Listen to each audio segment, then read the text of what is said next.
안녕하세요. 줄리엣입니다. 여러분 잘 계셨나요? 오늘은 제가 신혼생활 때 잠시 느꼈던 그 어려운 점들에 대해서 이야기를 해보려고 하는데요. 왜 어려웠었냐면 어, 제가 결혼하기 전에 연애 때의 남편의 모습과 또 결혼하고 나서 제가 알고 있는 남편의 모습이 좀 다르기도 했고, 연애할 때는 저희 남편이 저에게 1도 화를 낸 적이 없거든요.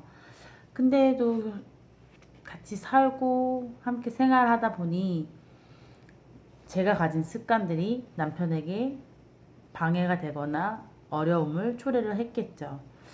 그래서 남편이 스팀이 올라온 적도 있었고, 다른 표현으로 하자면 좀 화를 낸 적도 있었습니다. 이야기를 하는 이유는요, 국제 연애나 결혼이 흔한 것은 아니고, 또한 여러분들이 결혼을 하셨을 때에 내가 예전과 다른 남자친구의 모습, 남편의 모습을 보게 되었을 때, 제 이야기가 좀 도움이 되실 것 같아서 제가 이 영상을 만들어 보려고 합니다. 어, 이게 쉬운 이야기는 아니지만 저의 사명이자 또한 제가 추구하는 삶이 남에게 많은 평안과 위로를 주기 위함이라고 저는 생각을 하기 때문입니다.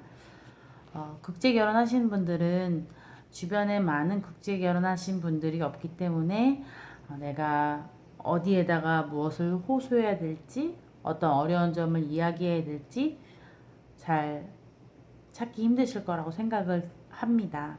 그렇기 때문에 제 이야기를 듣고 여러분도 내 남편이 이상한 건 아니구나. 그런 모습도 있네. 그럼 정상인 거네. 뭐야? 줄리엣도 저렇게 살았어?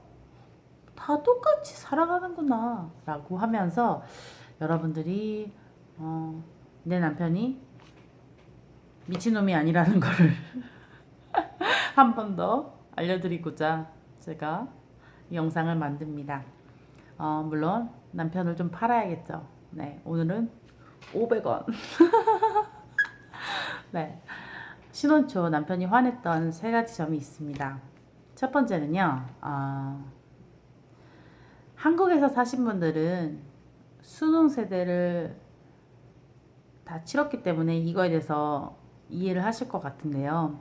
우리나라는 나이트 컬처가 되게 발달돼 있고 공부에 대해서 굉장히 강요하는 그 강압적인 문화가 있습니다. 그리고 저도 그렇게 자라왔고 새벽 늦게까지 공부를 한다거나 책을 읽는다거나 TV를 본다던가 뭔가 나의 할 일을 하는 그 습관이 있었습니다. 그리고 또 미국과 한국의 시간이 정반대이다 보니 저녁 늦게 연락을 할 때는 한국에서는 낮 시간입니다. 그래서 저는 올빼미 형이었고 저희 남편은 아침 일찍 또 새벽 일찍 일어나서 아주 저녁 일찍 자는 그런, 저와는 삶의 패턴이 완전 다른 타입이었죠. 그런데 저희 남편은 그게 굉장히 거슬리고 그것이 굉장히 힘들었던 거죠. 저에게는 너무나도 당연한 거였습니다. 저녁 늦게 자고 늦게 일어나고 편하잖아요. 물론 건강에 좋은 건 아니지만 저도 모르게 중고등학교 때부터 정말 정말 고등학교 때부터는 늦게 자는 습관들, 새벽 1시, 2시, 정말 늦으면 3시, 4시까지 공부를 한다든지 뭔가 내가 하고 싶은 일들을 인터넷에서 정보를 찾거나 뭐 그런 일들을 하다 보면 새벽으로 넘어가는 것이 다반사였거든요. 그런데 그것이 중고등학교 때만 끝나는 것이 아니라 대학교와 대학원 때, 그리고 20대가 넘은 30대로 넘어와서까지도 계속 지속이 된 겁니다. 그런 행동이 어떻게 하루아침에 달라지겠어요? 그렇죠? 근데 저희 남편한테는 그게 완전 독이었던 거죠.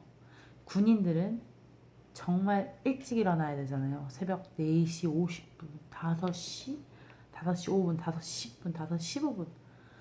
정말 늦어도 5시 25분, 30분이면 일어납니다. 물론 어떤 상황에 따라서 늦게 일어나도 되는 날이 있긴 합니다만 주로 5시면 일어나죠. 그런데 저에게 5시는 아주 콜콜 자는 시간이죠. 잠을 1시, 2시, 3시에 잤는데 어떻게 5시에 일어나겠습니까? 그쵸? 뭐 늦잠 자는 것은 남편이 이해를 했었어요. 근데 늦게 자는 것은 너무 힘들어 하더라고요. 왜냐면 저희 남편이 겉으로 볼 때는 정말 순해 보이고 뭐 이래라 저래라 해도 잠도 정말 잘 잘 것 같지만 알고 보니 되게 민감한 타입이었던 거예요. 조그만 바스락 바스락 바스락 그런 소리만 나더라도 남편이 확 깨는 거죠. 그게 참 어려웠던 점인 것 같아요. 그래서 제가 또 찾아낸 방법들도 있습니다. 일찍 자는 척하면서 두꺼운 이불을 뒤집어 쓰는 겁니다. 그 안에서 핸드폰을 막 하기도 하고, 네, 막 저도 모르게 요령을 피우고 제 머리를 막 쓰게 되더라고요. 왜냐면 그 습관이라는 것이 한순간에 변하지는 않지 않습니까? 저도 그것이 너무 어려웠었어요. 여러분들은 어떠세요? 여러분들은 어떤 나쁜 습관이 있으신가요? 저도 참 궁금합니다. 두 번째입니다. 남편이 제게 좀 답답해하고 가끔은 짜증도 났던 그 습관 중에 하나는 바로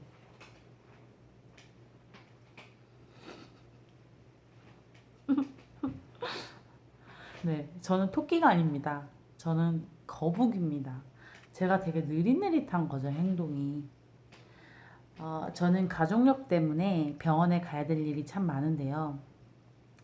병원을 예약을 하면 9시 예약이면 미국 병원은 한 8시 45분까지는 돼야 되는 시스템입니다. 미리 가서 뭐 작성하는 종이도 있고요.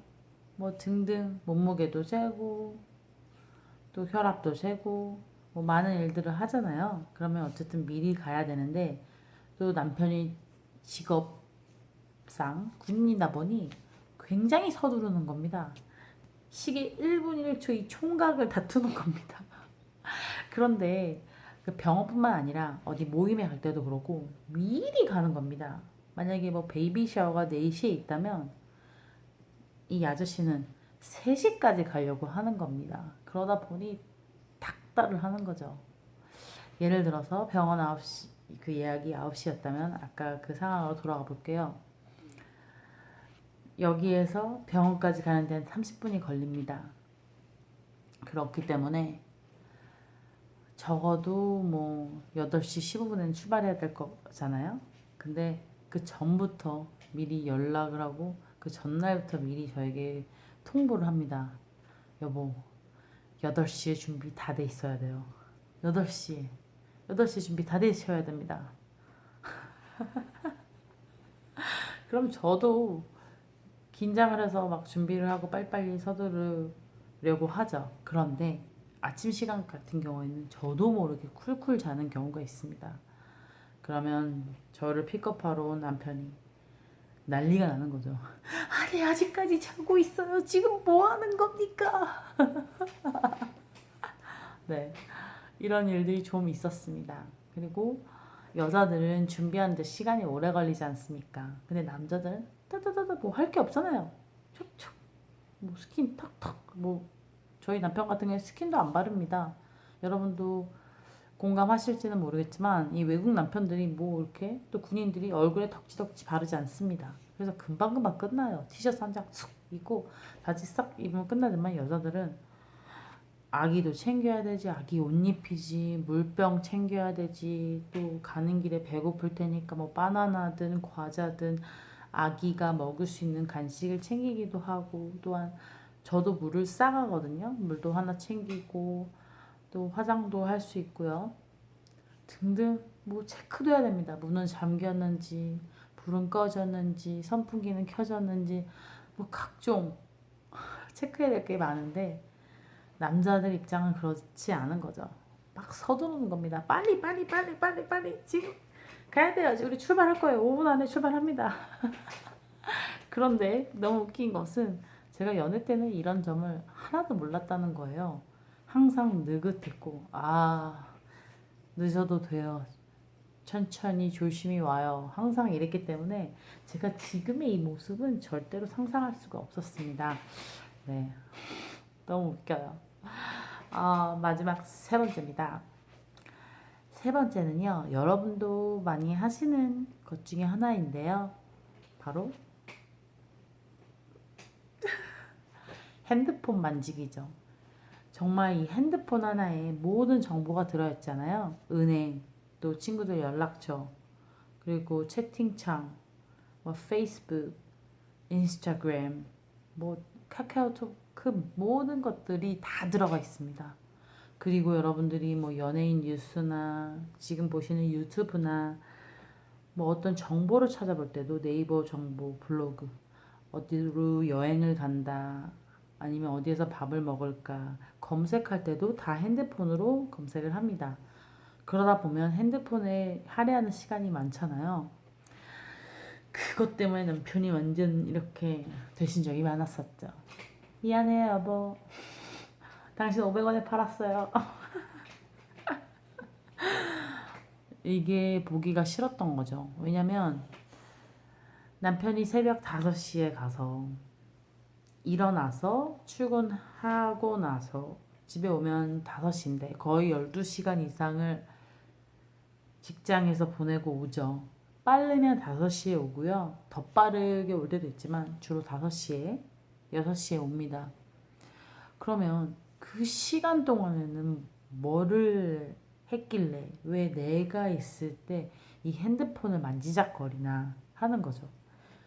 자기가 퇴근하고 오면 자기 옆에 앉아서 같이 TV를 본다거나 또 같이 밥을 먹는다거나 뭔가 같이 옆에서 영화를 보고 막 그렇게 하기를 원하는 거예요.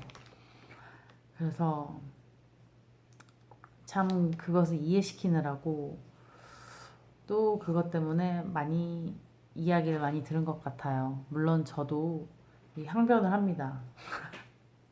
저의 입장에 대해서도 막 얘기를 하지만 이 남자들 입장에서는 또 이 외국인 남편 입장에서는 제 입장이 좀 이해 가지 않는 부분이 있는 것 같아요. 이 의견은 저뿐만 아니라 저희 친구 미국 친구 로리랑도 얘기를 했던 부분인데요. 로리 남편도 가정으로 왔을 때는 부인이 핸드폰을 만지거나 뭘 하지 않고 자기한테만 집중하길 원한다고 하더라고요. 또한 제가 그 당시에 남편이 너무 짜증을 내고 화를 내니까 생각을 곰곰이 해봤거든요. 그렇게 핸드폰 만지는 게 그렇게 짜증스러운 일일까? 근데 생각해 보니까 이해는 가더라고요. 왔으면 그 전까지는 내 시간인 거고 남편이 퇴근하고 집으로 왔다는 것은 나와 남편의 시간이라는 것을 그제서야 깨닫게 되는 거죠. 그리고 또한 행복하게 잘 사는 언니들을 한번 생각해 보게 되었어요. 아기가 있는 언니들, 또 연락이 잘 안 되는 언니들 생각해 봤거든요. 주로 잘 살고 행복하게 사시는 분들이 핸드폰을 잘 보지 않고 뭔가 문자를 보내고 연락을 해도 늦게 답장이 오고 뭐 하루 이틀 지나서 오는 경우도 있고요. 왜냐면 가정에 남편에게 또 가정일에 아기한테 충실하다 보면 이 핸드폰을 볼 겨를이 없는 거였죠. 그러면서 제 자신에 대해서 객관적으로 보게 되었습니다. 그러면 이 부분은 좀 내가 좀 자중해야겠다라는 생각이 들었고요. 지금은 이제 뭐 핸드폰은 막 그렇게 남편 있을 때 만지작거리지는 않습니다. 않으려고 많이 지양하려고 하고, 제가 설거지를 하거나 빨래를 하거나 산책을 나갈 때는 유튜브를 틀어놓고 하지만 남편이 와 있을 때 같이 있을 때는 그래도 시간을 보내려고 많이 노력하는 편입니다. 네, 오늘 이야기 잘 들으셨나요? 조금 부끄럽고 창피한 이야기지만 도움이 되셨으면 좋겠습니다. 누군가에게는 위로가 되셨으면 좋겠어요. 세 가지였죠. 늦게 자는 거, 행동이 느린 거, 또 핸드폰을 만지작만지작하는 거. 네, 감사하고요. 또 저랑 같이 함께 하시고 싶으신 분들은 카페로 오세요. 그럼 안녕히 계세요. 바이바이.